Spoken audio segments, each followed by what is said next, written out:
Hi, I'm PC, and I'm excited to read this book with you today.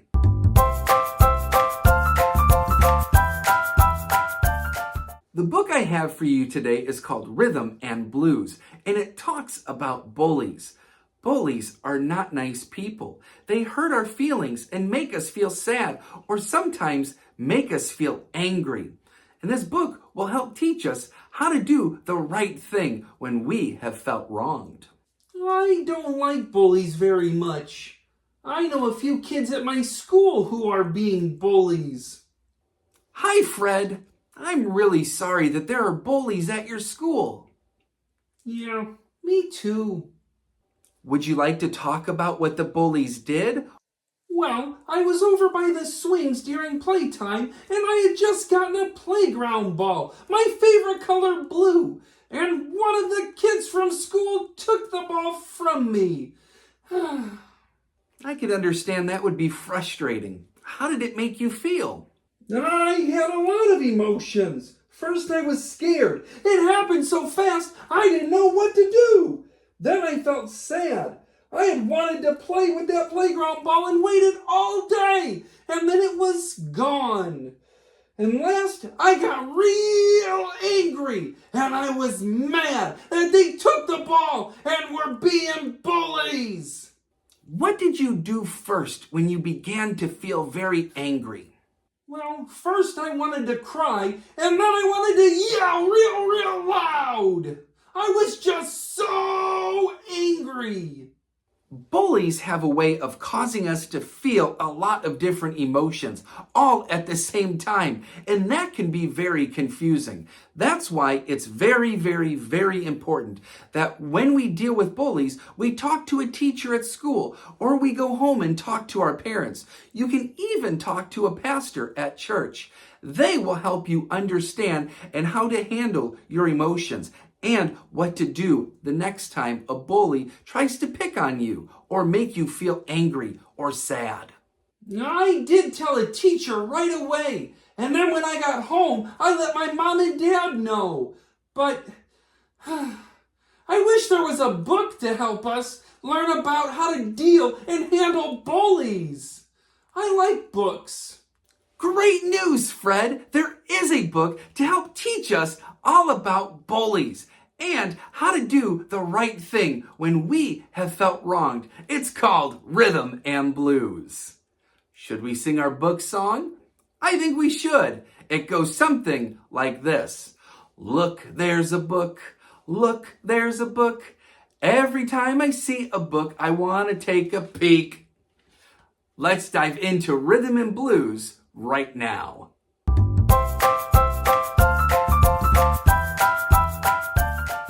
Whee! Rhythm screeched, shouting down the playground slide. Whoa! He hollered as he flew through the air on a swing. Whoa! He screamed, teetering on the teeter-totter with his friend, a full-of-fun coloring book.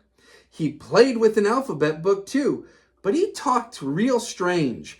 S is for swing, a super swell thing. The book said as he swang.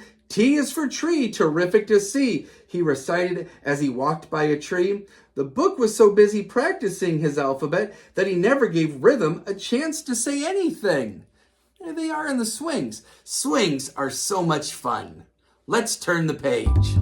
So Rhythm skipped over to the monkey bars to play. He was followed by 3 brightly colored comic books. Hey you, one of them said, pointing at Rhythm.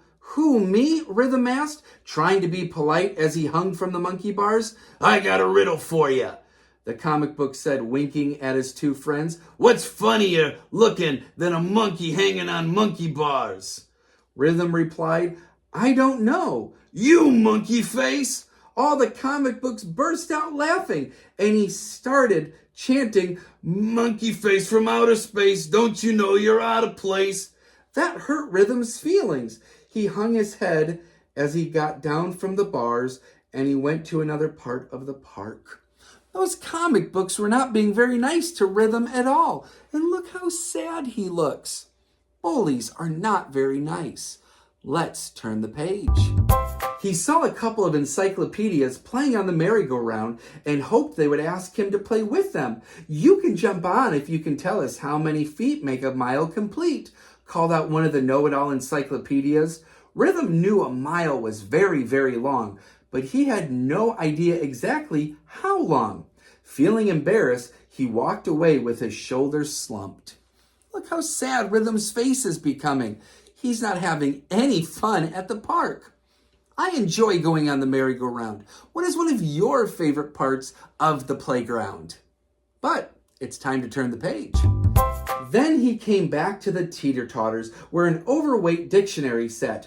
"Greetings and salutations," called the dictionary. "Join me in this immeasurably pleasurable pastime." Rhythm had never heard anyone talk like that before. He thought for a while and realized the dictionary wanted him to get on the teeter-totter. "No thanks," replied Rhythm. An unkind look suddenly clouded the dictionary's face. "Feeling frightened, you diminutive, spine-headed booklet, you?" he smirked. That made Rhythm mad, especially because he wasn't sure what all of those big words meant. "I'm not scared," he said. So he got on the teeter-totter to show this big bully he wasn't afraid. The dictionary weighed so much that Rhythm's end of the teeter-totter shot straight up. Now how was he going to get down? Look, there's Rhythm at the top of the teeter-totter, and he looks pretty surprised. How will he get down? We'll find out when we turn the page. The dictionary roared with laughter. "It seems you are suffering a twinge of trepidation." Rhythm hardly understood anything the dictionary said, and he was getting really scared, so he begged, "Please let me down." "As per my usual utterance," the dictionary responded, "your wish is my command." Suddenly, the dictionary hopped off the teeter-totter, sending Rhythm crashing to the ground, landing with a thud. He was so surprised that he started to cry. "Blubbering booklets make me ill," the dictionary announced, with his nose stuck up in the air. Oh, Rhythm fell off the teeter-totter, and the dictionary is pointing and laughing at him. Bullies are not nice. It's time to turn the page. Rhythm does not look very happy. Let's find out why. When Rhythm heard these unkind words, he stopped feeling hurt and started feeling angry. Clenching his teeth and fist, he lunged at the dictionary, who turned to walk away. He pushed the dictionary down, thump! Then Rhythm tore out one of the book's pages. Rip! Before the big book could get up, Rhythm ran off with the page in his hand. He laughed and felt happy that he'd gotten back at that dictionary. "The big bully," Rhythm said to himself. "I guess I showed him." This is not turning out to be good. There's Rhythm running off with the book's pages. I wonder what will happen next. I guess we better turn the page. When he got home, Rhythm walked quickly past his father, Psalty, the singing songbook, and his mother, Psaltina. He went straight to his room and sat on his bed. He looked at the torn page. "He'll never be able to use these words again," said Rhythm. Then he saw the word enemy on the page and read the definition: a person who hates another and who tries to injure him. "From now on, I'm never going to let my enemies bully me. I'm going to get even." Whew. That's not a very good way to behave at all. That's why we should always talk to our parents about how bullies make us feel, or about anything. We should always talk to an adult to talk about how we feel. Let's turn the page. When Rhythm looked up, he was surprised to see Psalty standing in the doorway, carrying a ball and mitt. "Rhythm, how about playing catch?" Quickly, the booklet tried to hide the torn page under his pillow. Hi, Dad." "Hi, Rhythm. What have you got there?" "Oh, nothing important." "May I see it?" asked Psalty. Rhythm slowly took the dictionary's page from beneath the pillow and gave it to his dad. He could feel his face growing hot as he did. Rhythm was trying to hide the page that he tore because I think deep down inside, he knew he did wrong and he was trying to hide it. Let's find out what happens next when we turn the page. "Where did you get this?" questioned Psalty. "On the playground," replied Rhythm. "Just lying on the ground?" Well, it wasn't lying on the ground. In a dictionary, Rhythm explained. How did you get it then? Well, I sort of took it, Rhythm confessed. You mean you tore it out of the dictionary? Asked his dad. Rhythm nodded. He feels really sad about what he did. But at least Rhythm didn't lie. When we feel like we could get in trouble, the first thing we think we should do is to lie and cover it up. But we should be just like Rhythm and be honest with our parents. Always. Let's turn the page. Oh, Rhythm, Psalty said, that makes me so sad. But Dad, you don't understand. He was a bully. He picked on me, Rhythm defended himself. And so you got even? I just did to him what he did to me. That's not how Jesus tells us to live. Is it, Rhythm? Psalty asked. The little booklet became silent. Jesus wants us to treat others like we want to be treated. He told us to love our enemies, not to hate them. Instead of getting even, Jesus wants us to pray for those who hurt us. That can be really hard to do sometimes. When we feel really hurt or angry, the last thing we want to do is pray. But it is the first thing we should do is pray and talk to God. Let's turn the page and see what happens next. But how do you love somebody that's so unlovable? Rhythm asked, feeling confused. Psalty pointed to a picture on the wall that showed Jesus on the cross. Do you remember what Jesus prayed when all of those mean people made fun of him and hurt him? Rhythm slowly looked at the picture. He nodded. Yes, he said. Father, forgive these people, for they don't know what they're doing. Rhythm's eyes lit up with understanding. And that's how we can love the unlovable, Psalty said, by forgiving them, not by getting even. You see, Psalty pointed out the picture of Jesus right there on the cross. Let's turn the page. Can we pray, Dad? Rhythm asked. Sure, Rhythm. Lord, please help me to love those who are hard to love. Thank you that you will help me, Rhythm prayed. Then Psalty and Rhythm went to find the dictionary so Rhythm could give back the torn page. When they came back to the park, they saw the dictionary sitting at one of the picnic tables with his head in his hands. The dictionary doesn't look too happy, does he? He looks very sad. Let's turn the page and find out what happens next. Rhythm took a deep breath and walked up to the big bully. He was afraid, but he knew he was doing the right thing. I'm sorry for hurting you and tearing out your page, Rhythm said, getting ready to run as he handed the page back to the dictionary. Please forgive me. I was mad and I was just trying to get even by hurting you, but that was wrong.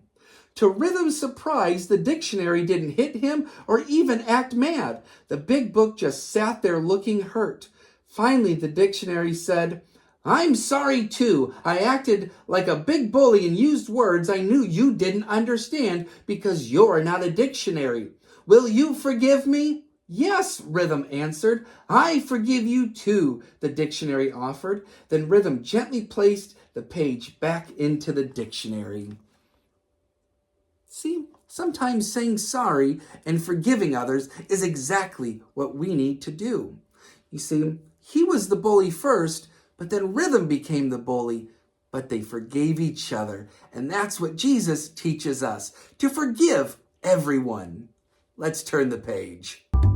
Do you want to play with me? The dictionary asked. Sure, Rhythm answered. I'd like that. So they slipped down the slide and screamed, whee! They swung on the swings and hollered, wow! They even teetered on the todder and screeched, whoa! While they were playing, Rhythm thought about how much better it felt to forgive than to get even. He smiled at the dictionary, and the dictionary smiled back. Rhythm knew he had found a new friend. The end. So, Fred, what did you think of Rhythm and Blues? I really liked that book. Bullies can make us feel like we're having a lot of emotions, such as anger or sadness. But rhythm and blues teaches us that we can always do the right thing, even when we have been wronged. I wish this book was more like real life. That way we could all get along and there would be no bullies. We could be friends with everyone. I wish everyday life could be just like that too. But the good news is that we can pray for everybody, and even though we may not always be friends with everybody, we can be friendly with everybody and show them the same love that Jesus showed us. Great question. My fish wants to know if there is a Bible verse that could help us how to handle bullies when they make us sad or angry.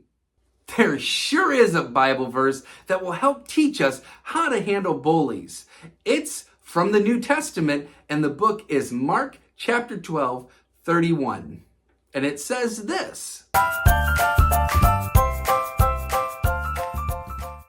I think that's a great verse, and that's what I'm going to do from now on. I'm going to treat people the way I want to be treated, and I hope that people will do the same too. I think that's a great idea, Fred. And remember, the next time you deal with a bully, remember to tell a grown-up right away. And let's pray for the people who do wrong things to us.